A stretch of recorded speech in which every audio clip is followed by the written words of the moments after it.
Donc sur ce cas numéro 3, nous allons voir une cinématique un petit peu différente des autres cinématiques, puisque là nous allons rentrer dans une gestion du tiers payant AMC que l'on appelle une gestion unique.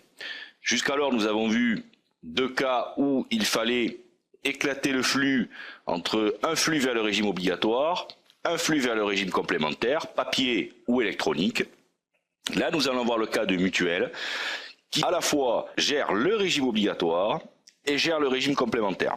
Ces mutuelles, la plupart du temps, ce sont des mutuelles qui sont gérées, l'exemple type c'est les mutuelles gérées par la MSA, les mutuelles de fonctionnaires comme la MGEN, la MGFEI, et le cas numéro 3 que nous allons voir maintenant, le cas des CMU.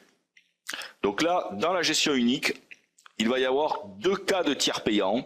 Il va y avoir des tiers payants que l'on va appeler des tiers payants réglementaires et des cas de tiers payants conventionnels. Donc sur ce premier cas, nous allons voir un cas de CMU qui correspond à un cas de tiers payant réglementaire. Donc là, même principe que tout à l'heure, je vais lire la carte. Tout commence par ça, lecture de la carte. Et là, nous pouvons constater qu'à la lecture de la carte, il y a la présence d'une information régime complémentaire sur la carte. Donc là, le logiciel signale qu'il s'agit d'un mode de gestion unique. Il va signaler aussi CMU complémentaire géré par le régime complémentaire, ce qui signale effectivement qu'on est dans le cadre d'un tiers payant réglementaire. Donc qui dit tiers payant réglementaire dit qu'il n'y a pas de convention à saisir, à la différence d'un tiers payant conventionnel. Donc là, il s'agit de cartes de test. Donc je serai obligé, les droits sont dépassés. En théorie, ces cartes, normalement, c'est des cartes de test. Donc là, je vais être obligé de faire une manipulation supplémentaire pour remettre les droits au patient.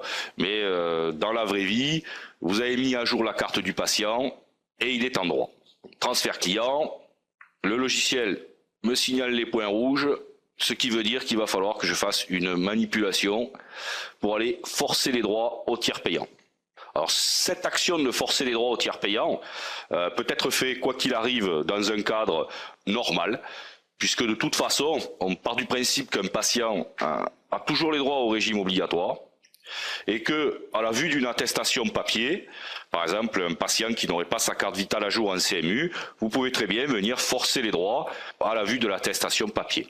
On remarque ici que quoi qu'il arrive au niveau du régime complémentaire, le logiciel a automatiquement signalé qu'il s'agissait d'une CMU, un contrat base, toutes les informations sont remplies et je répète, je suis dans un tiers payant réglementaire, donc je n'ai pas de convention à saisir. Mon dossier passe au vert. Donc je vais aller saisir mon dossier. Donc là, nouveau dossier, même principe que tout à l'heure, des corrections, une symétrie œil droit, des écarts, un prescripteur, je transfère mon ordonnance, je sélectionne ma monture, je vais saisir mes verres, je vois même vert que tout à l'heure, valider.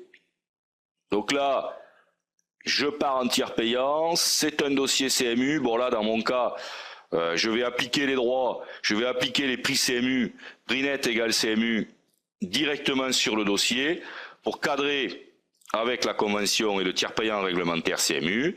Je confirme. Je rentre en facturation. Le logiciel me propose FSE sécurisé, je n'ai plus qu'à facturer.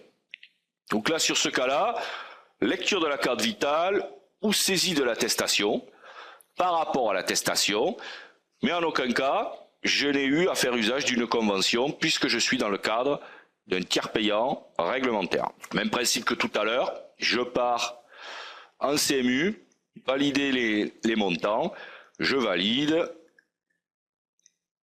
Je traite la réception et je confirme. Et là, même principe, bouton vert, on a terminé.